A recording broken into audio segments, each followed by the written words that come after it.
África do Sul e Brasil. Países diferentes, mas com muitas coisas em comum. Países com incríveis riquezas naturais, com uma gigantesca diversidade cultural, com economias dinâmicas e democracias recentes. E com uma sociedade civil organizada, de muitas e diversas formas. Países que apresentam históricas e perversas desigualdades sociais, que têm no racismo uma profunda marca. No Brasil, a primeira eleição direta para presidente da República, pós-ditadura militar, ocorreu em 1989. Em 94, com a ascensão de Nelson Mandela à presidência da África do Sul, é posto fim ao apartheid, regime em vigor desde 1950, que segregava e excluía de forma violenta a população negra, a gigantesca maioria do país. Mesmo sem políticas segregacionistas declaradas, como o apartheid, ao longo da história brasileira, o Estado atuou pela exclusão sistemática de mulheres e homens negros, ao manter a escravização colonial até o final do século XIX, ao perseguir e sufocar rebeliões, ao negar direitos da proclamação da República e ao investir no chamado branqueamento da população brasileira, através da imigração europeia até o início do século XX. Em seguida, passou a mascarar as desigualdades por meio do chamado mito da democracia racial. A democracia racial se baseia na ideia de que no Brasil há uma convivência harmoniosa entre pessoas de diferentes origens raciais. Não há conflitos e desigualdades. Tal mito histórico tornou mais complexo o desafio do país assumir e enfrentar o racismo presente em todos os espaços da vida em sociedade. Racismo escancarado pela estatística oficial e que se manifesta no cotidiano de forma explícita, por meio de violências e humilhações, ou de forma sutil, pelo distanciamento, pela subestimação, pela negação de oportunidades, pelo silêncio diante da história de resistência do povo negro. Na luta contra o racismo, a educação sempre teve lugar de destaque na agenda dos movimentos negros e de outros movimentos sociais, tanto no Brasil como na África do Sul. Com o processo de democratização dos anos 90, começa um longo caminho para que as políticas educacionais de ambos os países encarem o racismo. O direito à educação na língua materna foi uma das conquistas sul-africanas.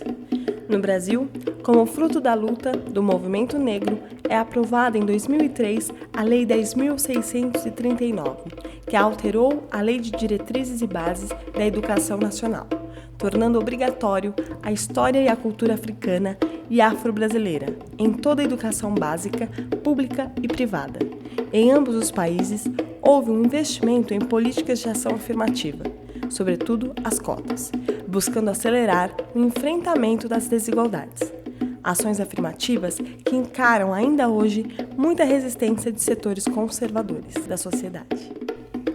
A seguir, vamos assistir um conjunto de depoimentos de educadores, gestores, pesquisadores e ativistas do Brasil, e logo em seguida, da África do Sul, sobre os desafios envolvidos na construção de políticas educacionais que superem desigualdades, exclusões e o racismo presente nas instituições educativas, no currículo e no cotidiano escolar.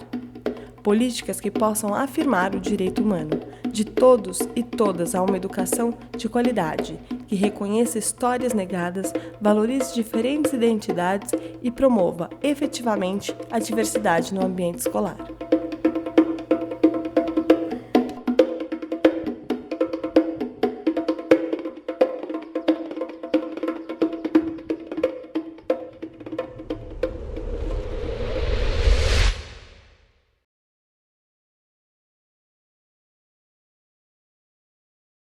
Uma das grandes características do racismo no Brasil, que vai impedir muito a nossa luta, é a banalização que se dá para a questão racial. Na realidade, é a negação de que existe racismo no Brasil. Se não existe, como é que você luta e denuncia algo que não existe? Ao afirmarem vários historiadores, o senso comum, a mídia, de que o Brasil é uma América negra, onde não tem racismo, esse torna o nosso maior problema. E uma grande característica é a banalização pela invisibilidade da questão. Mais do que a invisibilidade, pela negação. Historicamente se negou a reconhecer a existência do racismo e praticou o tempo todo o racismo. Né? Então isso criou uma configuração de que nós temos uma representação social do Brasil, né, que não tem nada a ver com as práticas sociais existentes no Brasil nas relações entre negros e brancos, né? Então, quando a gente recorre, por exemplo, a um autor como o Du Bois, né, que é um sociólogo negro americano, o primeiro negro formado em Harvard, em 1895, ele tinha uma metáfora de que o que separava negros e brancos na sociedade americana era um véu, né? No Brasil, nós nos negamos a reconhecer a existência desse véu. De uma forma geral, as pessoas nem reconhecem o racismo que existe, né, na sua prática, ou muitas vezes ele se apresenta de uma maneira muito forte e muito desigual, né? Então, essa superação, né, desse mito é um elemento extremamente importante para que realmente se avance, né, no sentido das relações étnico-raciais. Tanto sobre o apartheid quanto sobre o regime segregacionista do Jim Crow nos Estados Unidos, da mesma forma como no Brasil sob a suposta democracia racial, aconteceu a miscigenação. Então a miscigenação ela não é medida de relações igualitárias, né? Se a miscigenação fosse medida de relações igualitárias, os homens não seriam os principais opressores das mulheres. A miscigenação aconteceu nesses 3 países. O que os diferenciou foi a forma como cada sociedade regulou ou não. Olhar hoje, né, para a questão do racismo é você observar como está o empobrecimento da população negra, e ele está alto pelos dados, né, colocados pelos institutos de pesquisa, né, é você olhar para a desqualificação da cultura e da matriz africana no Brasil, e é você olhar para a opressão das mulheres negras.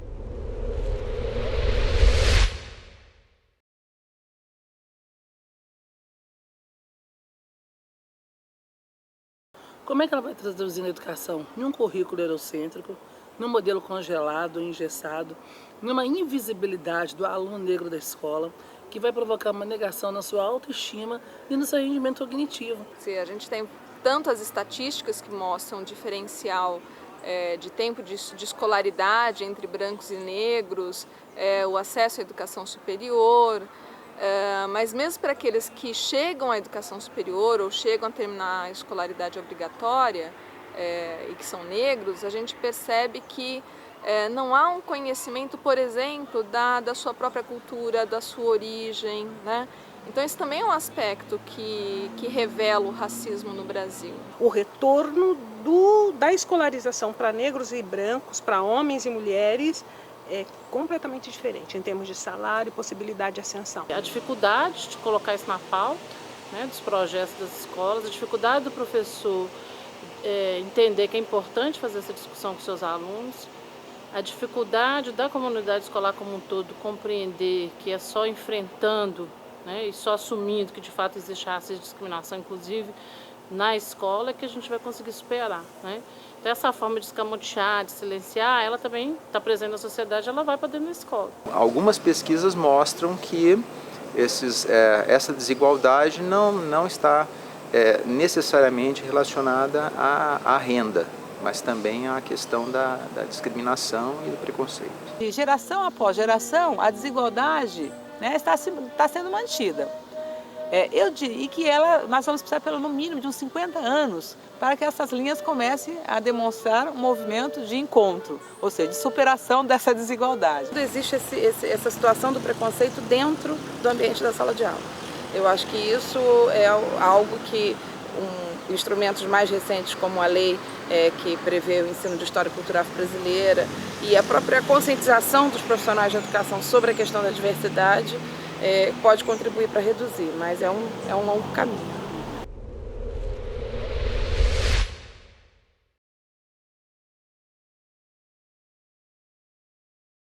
Na Frente Negra Brasileira, lá na década de 30, já tinha um projeto de melhoria das condições educacionais da população negra, porque estava excluída, né, do processo do sistema educacional público brasileiro. E o fato da Frente Negra ter travado essa reivindicação de inclusão, de participação, é uma conquista para nós, porque ela estava demonstrando, né, que o negro no Brasil tem que ter o seu lugar na sociedade, porque eles estavam, após a proclamação da República e após a abolição da escravatura, não foi instaurado um sistema republicano que ofertasse condições iguais para todos. Ao contrário, né? O negro fez-se uma abolição sem uma reforma social de caráter educativo que pudesse integrar o negro nessa sociedade clássica que estava aí se desenvolvendo. O movimento negro, o mote dele sempre foi a educação. Se nós pegarmos em 1932, uma das lutas da Frente Negra Brasileira foi criar a cultura, a educação de jovens e adultos. Então, o primeiro EJA, a educação de jovens e adultos no Brasil, foi criado por nós negros, dentro da Frente Negra Brasileira. Então, sempre nós perseguimos a educação. Por quê? Porque é na educação que você faz homens e destrói homens. E o movimento negro, se nós pensarmos na política atual, ele foi fundamental nessa construção, porque os primeiros cursos de formação de professores para tratar do combate ao racismo nas escolas, para tratar de história e cultura dos africanos, dos afro-brasileiros, onde é que foram feitas? Em reuniões de formação do movimento negro para seus próprios membros e para professores das redes, né?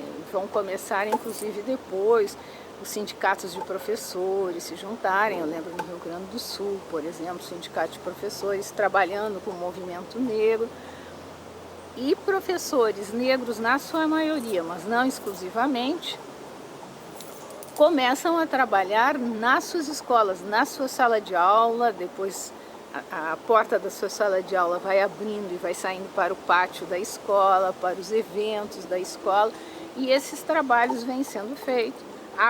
As famílias negras com seus filhos, muitas delas. Então, é todo esse conjunto que vem se formando e que propiciou a Lei 10.639. Não foi só uma demanda, nós queremos a nossa história e cultura. Nós queremos porque nós até sabemos como fazer. O acúmulo que os movimentos sociais negros têm em relação ao conhecimento, né, dessas demandas, dessas necessidades dessa população, né, inclusive com estudos, pesquisas ainda em número insuficiente, mas é quem tem, né, esses números, essas pesquisas, sobre a realidade de vida, né, o cotidiano das pessoas negras nesse país, no embate, inclusive, com as organizações públicas, né? E essa conquista também que nós temos investido ultimamente de políticas públicas para a população negra, né? Isso é novo no Brasil. A principal conquista foi ter se conseguido pautar o tema da educação, das relações étnico-raciais, né? Não como um adendo, né, à prática educacional já estabelecida, mas pautar a educação das relações étnico-raciais como uma perspectiva de mudança da própria educação no Brasil, né? É óbvio que o fato de você ter pautado não significa que isso já se resolveu, né? Mas eu acho que a compreensão, né, da necessidade de nós mudarmos, por exemplo, a nossa matriz curricular, de rever, né, o currículo de formação, né, desde a educação básica, educação infantil, até a formação nos cursos superiores, eu acho que isso está, de alguma maneira, pautado, né, e grande parte das discussões que hoje a gente tem no Brasil em relação a uma educação inclusiva, né, ou educação indígena, ou educação quilombola, ou a própria Lei 10.639, a Lei 11.645 de 2008, são legislações que apontam para esse caminho, para a necessidade de mudança. A possibilidade de você ter uma lei que acabou determinando a alteração da Constituição da Educação, que é a Lei de Diretrizes e Bases da Educação Nacional, com a inclusão do artigo 26A, eu acho que essa é a grande conquista. E o que vem em decorrência, que é a sua regulamentação na forma das diretrizes curriculares de relações étnico-raciais e ensino de história e cultura afro-brasileira e africana. As diretrizes de pedagogia têm, na verdade, transformado os cursos de pedagogia e fazendo com que esses cursos olhem para a questão da diversidade, para a questão étnico-racial. A gente não tem só uma lei, a gente tem uma diretriz nacional que regulamenta essa lei, né? E essas diretrizes ela desencadeou um processo de formação dos profissionais da educação, desencadeou um processo de produção de material e distribuição desses materiais. A consolidação de uma atuação do movimento negro, né? Eu acho que quando a gente tem as universidades públicas inserindo isso de maneira autônoma, só valida, né, politicamente a ação que foi engendrada pelo movimento negro. E as ações afirmativas hoje, o nosso desafio é garantir essa conquista, né?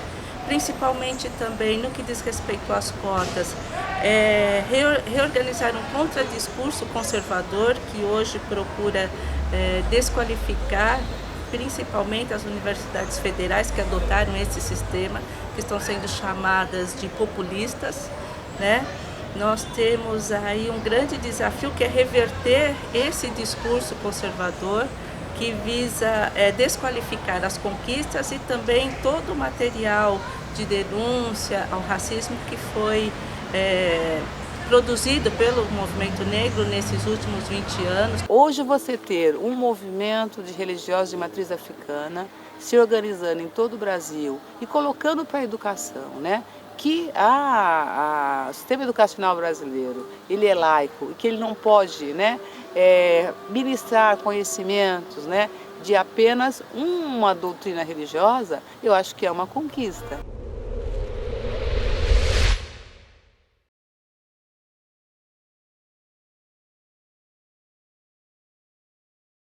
O grande obstáculo é o projeto de sociedade. O que os movimentos sociais estão apresentando para o Brasil? Um novo projeto de sociedade. Quer dizer, eles, na medida em que os movimentos sociais, em particular o movimento negro, mas não unicamente, chamam a atenção, diz, olha nós aqui, nós estamos aqui, nós sabemos o que queremos, nós também fazemos análise de realidade, nós temos propostas e não somos assim, estamos aqui reivindicando. Nós temos propostas concretas. Então, aquela parte da sociedade, aquele segmento que manteve durante 5 séculos, vem mantendo o direito, o poder, vem se dando o direito e mantido o poder de governar e dizer o rumo da sociedade para todos, ela nega, ela se acredita como direito de manter seus privilégios e o direito de que todos sejam igual a ela. Quer dizer, é uma proposta assimilacionista de sociedade, de visão eurocêntrica, de desconhecimento das outras visões que fazem parte da cultura brasileira, não é? E é cruel esse grupo, porque ele reconhece manifestações culturais negras, de sabedoria e indígenas, para dizer que isso faz parte da identidade nacional. Mas isso não pode entrar na escola, precisa de uma lei para entrar na escola. O Estado brasileiro, por um lado, ele se deu conta de que há uma pressão social, né, em torno da exigência, né, de uma mudança da matriz de política pública. Por outro lado, eu acho que a compreensão, né, dos gestores ainda não é suficiente para insetarem essa mudança do local onde eles podem falar, que é o local da gestão pública, né? Então talvez nós tenhamos que fazer um duplo movimento, que é um movimento para dentro das instituições de ensino, no sentido de tentar sensibilizar os conselhos universitários, que é onde essa discussão acaba, né? Onde o processo decisório da mudança acaba ocorrendo, né? E por outro lado a gente tem que continuar, né, enquanto sociedade civil organizada, a pressionar os poderes constituídos no sentido da mudança, né? Então a ideia de participação e controle social, elas são fundamentais nesse processo. As políticas educacionais, elas são políticas de governo, não são políticas de Estado. Então, um governo mais sensível chega, faz alguma coisa, movimenta, são iniciativas tímidas, são iniciativas que de uma forma não tem orçamento, não tem recurso, não tem prioridade. Então, algum governo que avança um pouquinho, que a gente já comemora, quando esse governo muda, o outro governo que chega não dá continuidade. Então, eu acho que isso é um grande obstáculo para a gente. Nós precisamos garantir, e isso é um papel que o movimento negro vai fazer, isso é um papel que os movimentos sociais vão fazer, é cobrar, fazer um controle social, uma organização que força cobrar que as políticas de combate ao racismo sejam políticas de Estado e não políticas de governo. A capacitação para o professor, ele precisa primeiro ter essa vontade de mudar, né, de crescer enquanto pessoa humana, né, ele precisa enxergar que ele está defasado e que ele precisa correr atrás, como todos nós. Né? Se eu parar amanhã, daqui a um ano, quando eu for voltar para o movimento, eu estou defasada. Ele precisa entender isso. Né? Que a cultura é dinâmica, que as questões mudam, que a conjuntura muda e que você precisa estar acompanhando o tempo todo. E aí o nosso professor, ele tem um planinho ali que ele quer se guiar por aquilo e acabou. Né? Esse eu acho que é o grande problema, a questão de não querer enfrentar as mudanças, não querer tal crescimento. Por isso que as leis não pegam, porque existe a lei e você faz de conta que ela não existe. Se a comunidade não vai cobrar... Desafiar a ter uma pedagogia que entre em sala de aula com o conhecimento intrínseco desse ator e desse sujeito social, é observar criticamente que ele parte de uma organização comunitária, que começa na família e se estende por toda a lógica da organização social, e é também voltar para a produção de materiais que representem e que traga a construção de vida dessa população. Isso tudo é um desafio que se complementa a partir da lógica interativa de cada um desses autores. Nós somos educadoras negras, aquilombadas na universidade, então essa dimensão de gênero também é uma marca muito decisiva para nós, e nesse trabalho com a educação, a dimensão de gênero ela não está de modo algum descolada, né? Então, falar dessa professora, da história de vida das professoras, né? O que é ser mulher negra na educação, enfim, mas também assim, e como por esse viés da educação a gente também amplia isso para pensar a condição das mulheres negras na sociedade, as opressões na sociedade como a nossa estruturada do jeito que é. Se a gente pegar hierarquicamente, a gente vai ver que as mulheres negras na escala, dentro dessa escala de opressão, ela está no lugar de mais invisibilidade, mais vulnerabilidade e subordinação.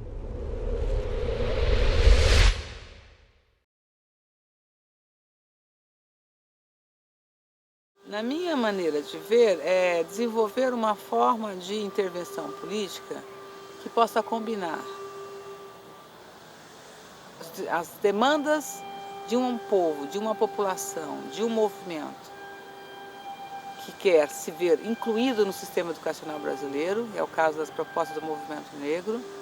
Isso precisa estar combinado com o processo de desenvolvimento da educação como um todo. Olhando hoje o contexto brasileiro, onde as políticas de avaliação educacional, sobretudo as políticas de avaliação em larga escala, vêm pautando uma concepção de qualidade educacional junto às redes de ensino, junto também às escolas, é muito importante que a gente consiga aproximar o nosso debate dessa agenda, desse desafio das avaliações educacionais. Uma outra ação fundamental seria a de conquistarmos que o novo Plano Nacional de Educação pudesse estabelecer uma meta de equalização, estabelecendo o compromisso de diminuição de desigualdades com relação às questões de renda, raça, etnia, gênero, regiões, deficiência, orientação sexual. Um olhar diferenciado para as meninas negras no cotidiano escolar significa combater os estereótipos,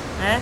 Eles se expressam nas consideradas brincadeiras, né, que desqualificam a cor da pele, os traços físicos, o cabelo, que é, antes de mais nada, a primeira ação contra as meninas negras. Esse olhar também tem que estar centrado no carinho, na atenção, né, e perceber as sutilezas também do cotidiano escolar, né?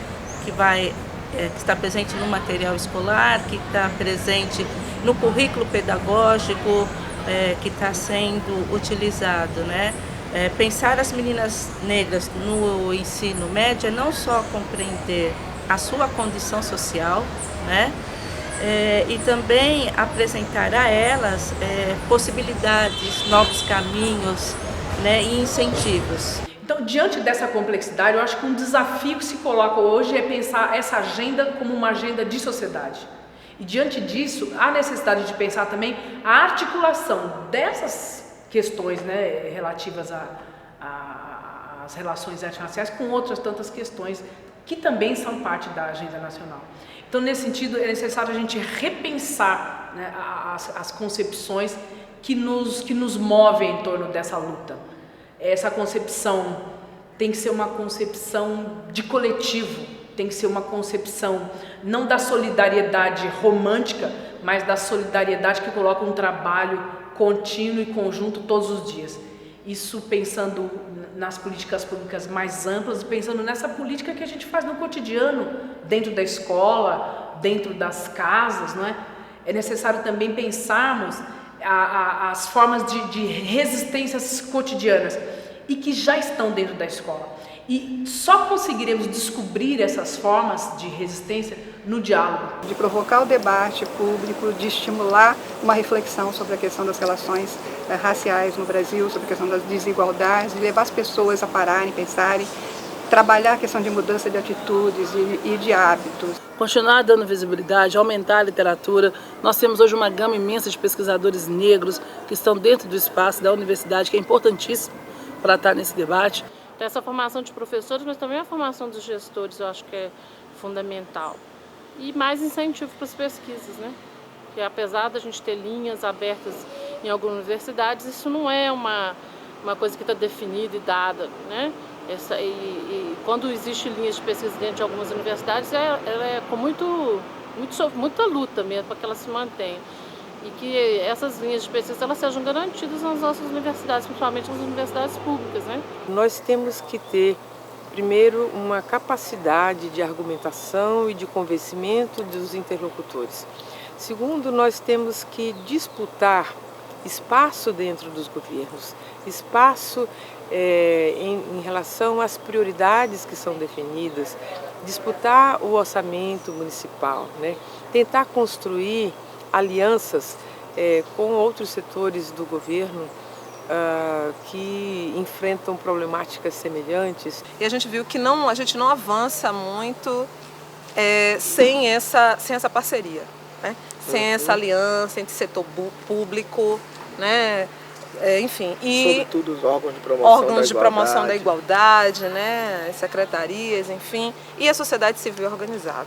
Todos os sujeitos sociais têm um papel, têm uma importância, e nesse processo de implementação do plano, né? Mas falando mais particularmente dessa educação antirracista, digamos assim, isso se colocou com muita evidência para nós, né? A sociedade civil organizada fazendo o seu papel de controle, de monitoramento, né? Das políticas de Estado, das políticas de governo.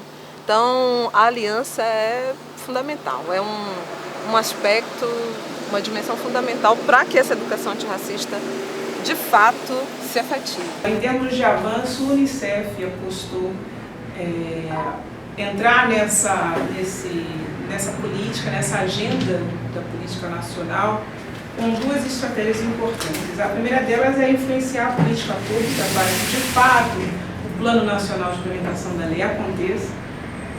Então, toda uma articulação de advocacy junto com o governo municipal, o governo estadual e nacional, através do NCP, mas também com uma estratégia importante que incida sobre o imaginário, com a mudança de comportamento, com a mobilização das pessoas para o enfrentamento do racismo. Então, a campanha por uma infância sem racismo vai exatamente nessa direção, uma estratégia de mobilizar a população, a sociedade em geral, porque o reflexo, a dimensão estruturante do imaginário, a incidência sobre o imaginário, ela é fundamental para a gente reverter esse quadro. Avançarmos nessa articulação, né, talvez seja uma possibilidade de, mesmo dentro da política educacional vigente, a qual eu tenho críticas, a gente consiga dar passos na direção de termos uma verdadeira democracia racial, né? Não esse mito que a gente procura desfazer. Não se trata de substituir o eurocentrismo por um afrocentrismo. Se trata de pôr todas as visões de mundo que constituem a nação brasileira no centro.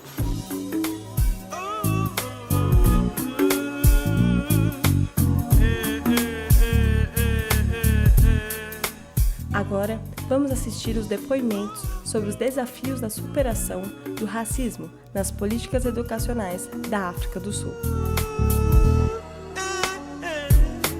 Children of today's world, it's your time to listen to the word. Oh, I say the bright future.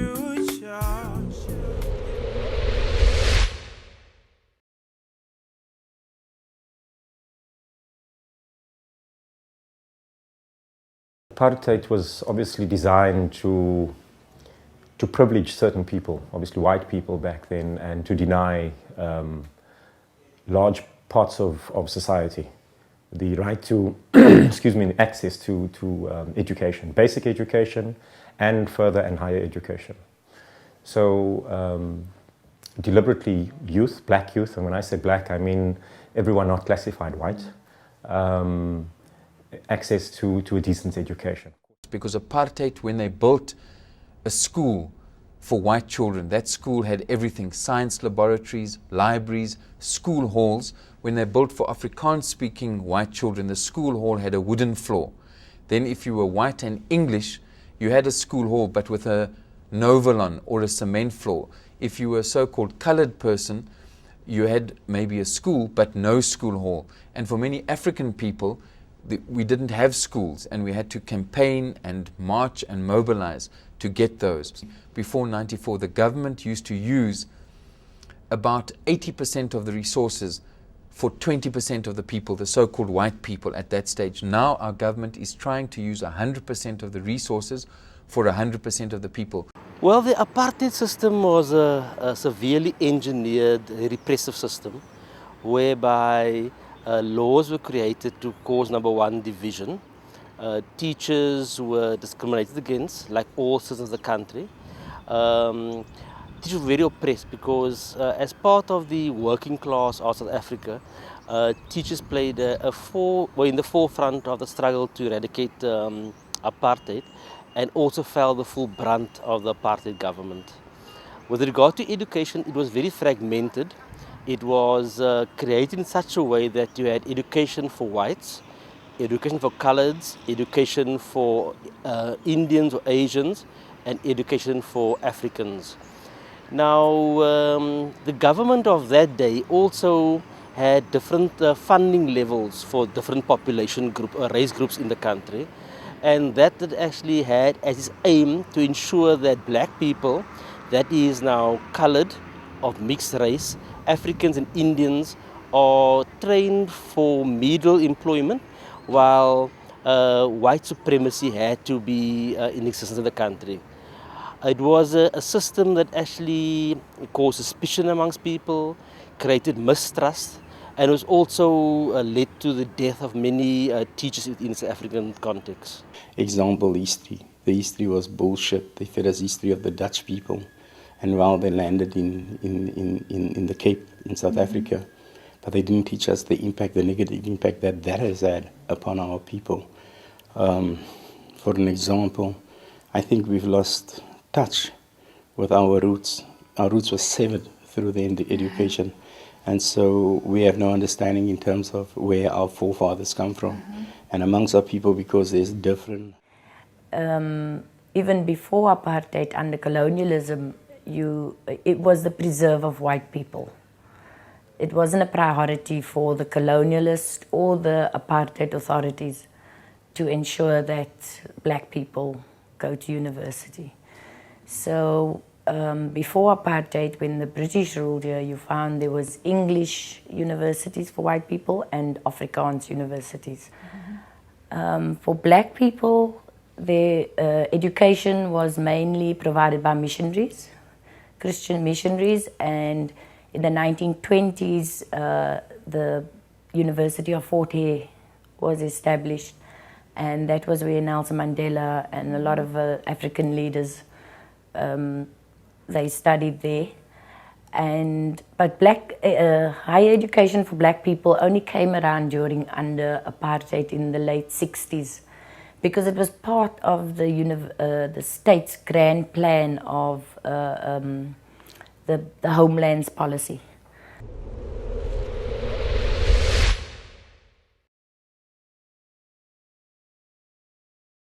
While this government has gone to make all 11 languages official in this country, in practice, most curriculum materials continue to be provided in English. So these schools might be multilingual in everyday in conversation, but the teaching happens through the medium of a form of English. Language is a big issue. We believe in mother tongue-based bilingual education. If someone in Brazil wants to learn English, the best way for them to learn is through Portuguese, because you have to learn about maths and science in the mother tongue, and then you add the English as a subject. But some of our parents who are Xhosa speaking or Afrikaans speaking want their child to be taught in English from grade 1 as the language of instruction. So we all have a huge campaign, what we call the Language Transformation Campaign, to encourage parents around mother tongue based bilingual education, but also to provide 3 years of the third language, either Xhosa or Afrikaans. And Afrikaans is one of the 11 official languages. So according to the constitution of our country, they should be able to learn in their language, their mother tongue language. But other Afrikaans universities, which are in Pretoria or in other urban centres, they haven't even had a language debate, because they've just become English, because black students just flooded it in the Gauteng area where there's a lot more affluence. And black students want to go to white universities if they can afford, because there's research, there's opportunities for postgraduate studies.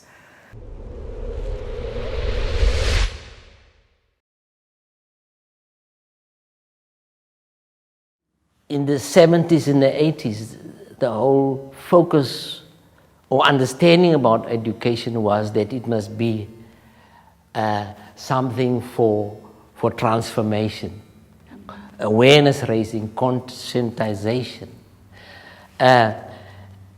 It was to understand our situation, why there's poverty, why there's unemployment, why there's apartheid, why there's racism, and to equip our young people for that. Education for liberation. Now, it's not there. So the motivation, the quality of education is, and the focus has changed from transformation to getting a job. And there's very little incentive, motivation. And even when people do succeed in school, there are no jobs. There's no employment. Out of every 10 people leaving school, only 3 get jobs. And the majority of the people who get jobs are white. The organization is fairly old. It was established initially in the late 70s by a very powerful South African activist. He was called Steve Biko. And the time when they established the organization in the Eastern Cape, it was during the very bleak period in apartheid South Africa. There was very few resources and schools and university opportunities for black South Africans. And so in the first years, in the early years, TCOE, the Trust for Community Outreach and Education, the main purpose was to provide education to facilities to youth and to students. So we used to set up resource centers where people could come and study, so that they had access to electricity and a good space to study in the evenings. We provided books, university textbooks, because school was not free long ago. In the 70s, Biko was assassinated, the organization was banned. We had to reinvent the organization, and we then became the Trust for Christian Outreach and Education, because at the time the only kinds of civil society organizations that were not pressurized and repressed by the government was organizations that had a Christian ecumenical background and so on. So that's how we restarted as the Trust for Christian Outreach and Education. But even in the Christian paradigm, we selected a radical liberation theology, very influenced by Brazilian black liberation theology. And in the 80s, the 70s, 80s and the 90s, early 90s, up until 91, like that, education, the movement and the popular struggles for education was very high. Across the board, in the schools, the slogans were liberation now, education later. And if you ask many older people of my generation why they have no university education and so on, they will say it's because of this slogan, education, liberation before education.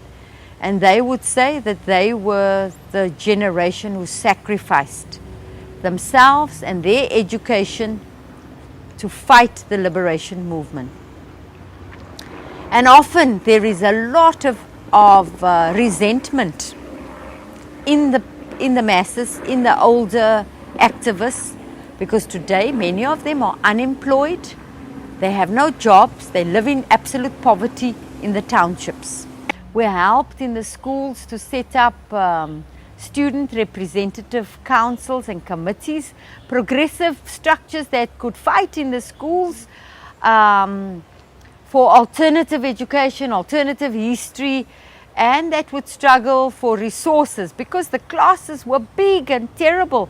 60 people in the classroom, no facilities, nothing. So all of those things became the work of TCOE. I wanted to become a teacher because for me at a particular point, it was during the 80s, I finished school, and for me it was a way in which we could help and assist our children. Coming from an apartheid background and at the system of apartheid in South Africa, but helping our children to achieve. I think that was one of the most important things. And I was very passionate about development of youth, passionate about the development of our future leaders, and that was the main motivation.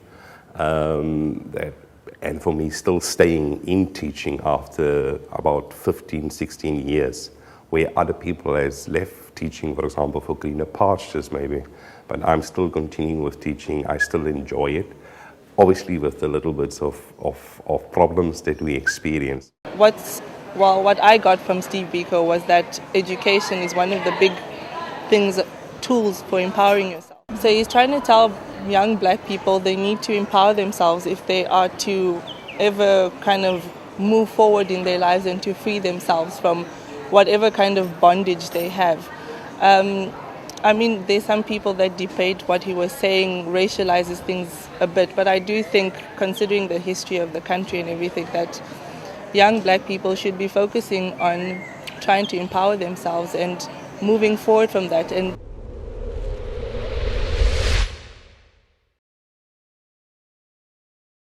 what apartheid did was to divide these cities physically into separate and racial geographic areas.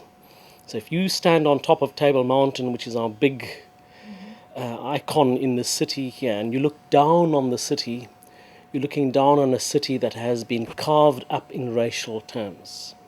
Closest to the mountain are the largely white areas. As you go further and further from the city, it gets blacker and blacker and blacker, and black people have been pushed furthest away from the city centre. Now, all of those physical features, unfortunately, remain intact. Those communities, in very much today, exist in very much the form that they did. And so, if you go out into a school, into the townships, those schools, unfortunately, don't look very different to what they looked like during apartheid.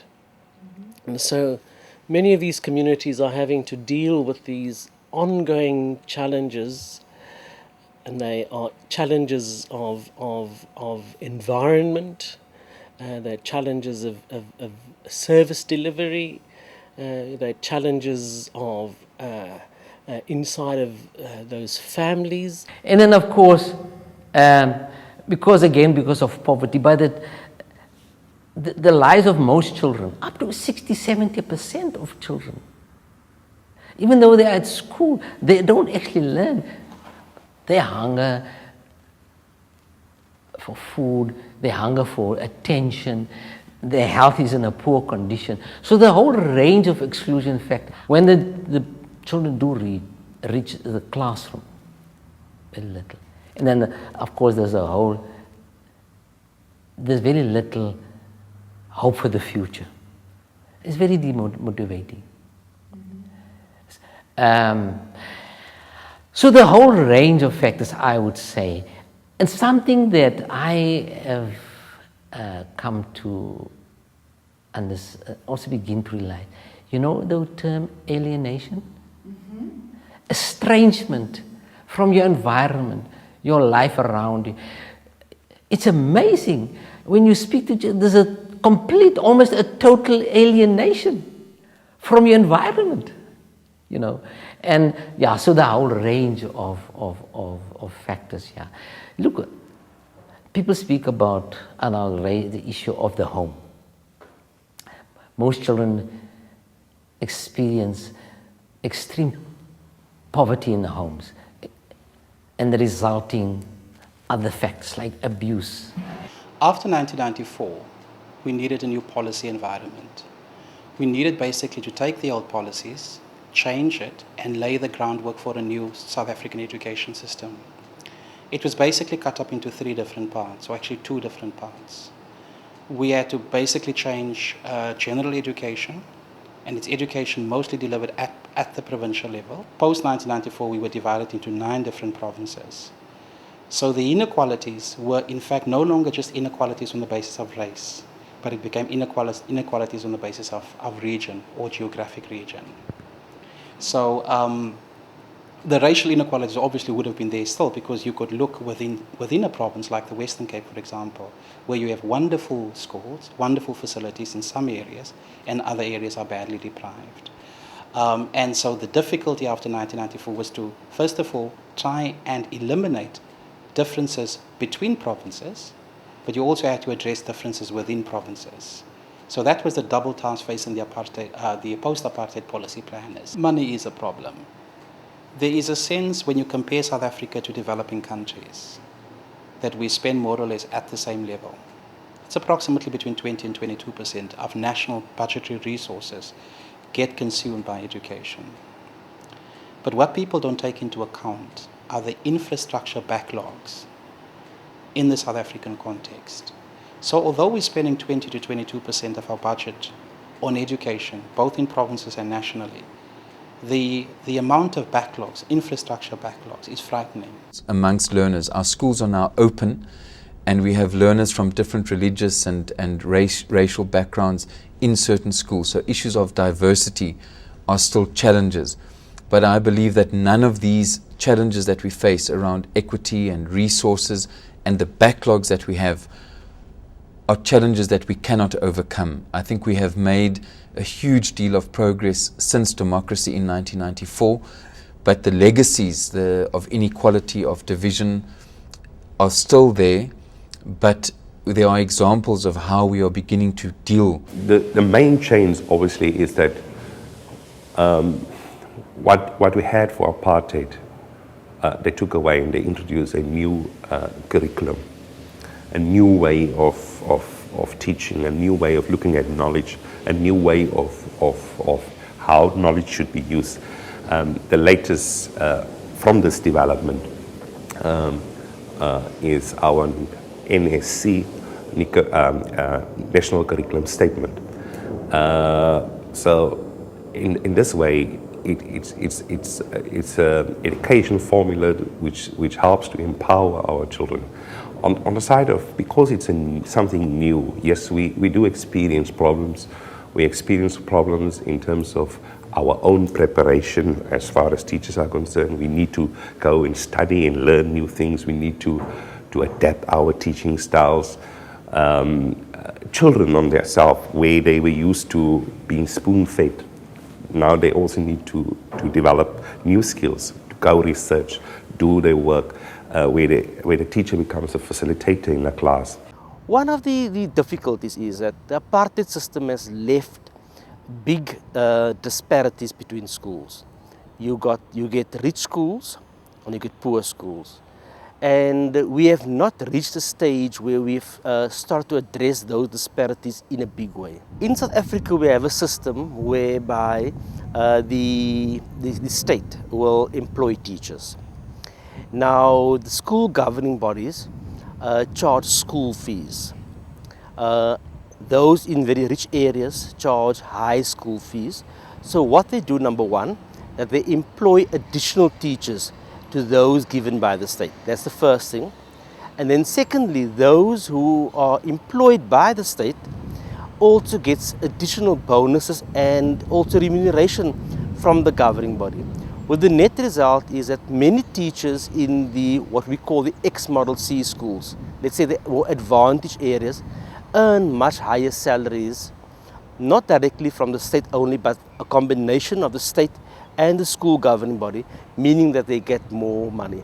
Now, this power to charge fees, school fees, has worked to the advantage of the wealthier communities. Because what has happened is that these people in wealthier communities, this middle class, has been able to supplement and to enhance the quality of the education that their children are getting, to a point that it is even better, I think, than it was under the apartheid era. So I think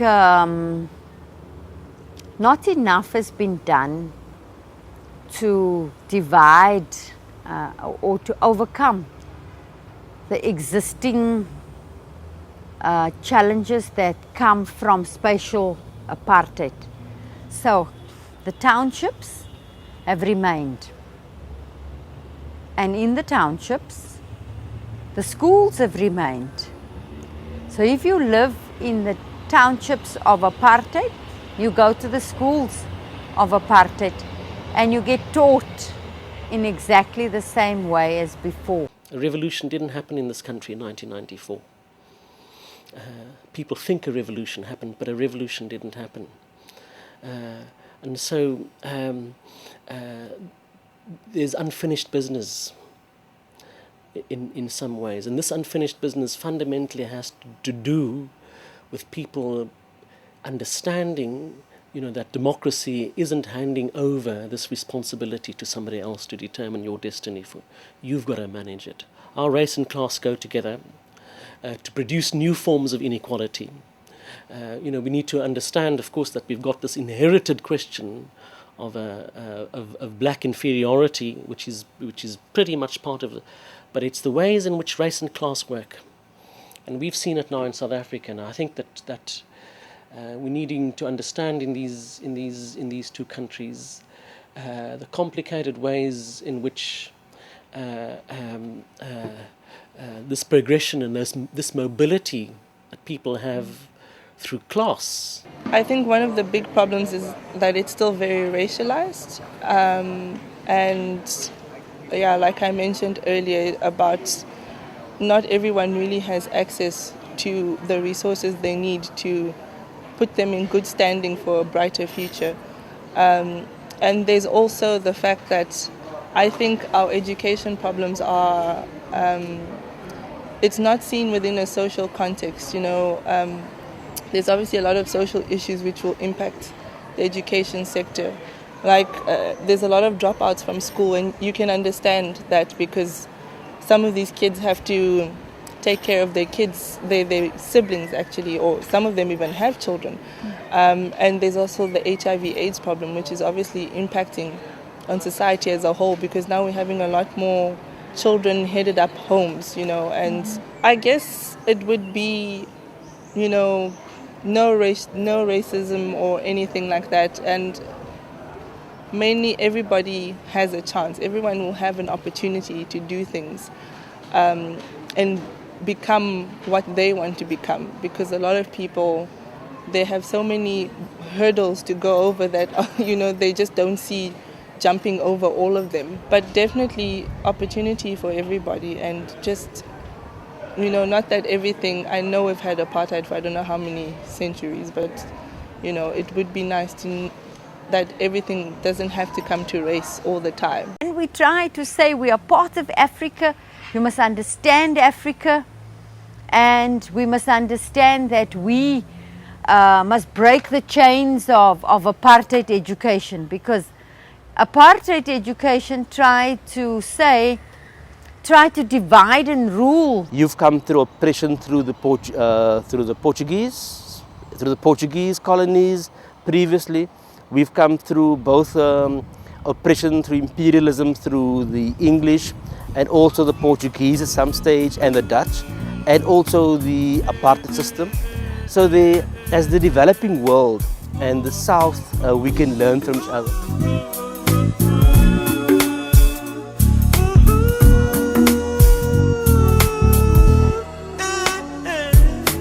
Children of today's world, it's your turn, time to listen to the word. Oh, I say the bright future, you do create it yourself. Hey, look around you, listen and pay attention. You ask some questions at school and changes about the situations and the conditions that you see. Release the pressure. Don't you argue with the brother's child, don't fight with the sister's child. Seek light from the other side, be kind. You're gonna grow, you're gonna be, you're gonna reach the highest stage.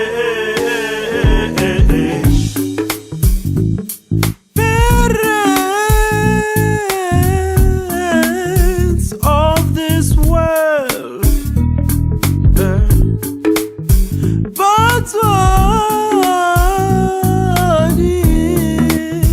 Balfasle, what's the matter? Teach the children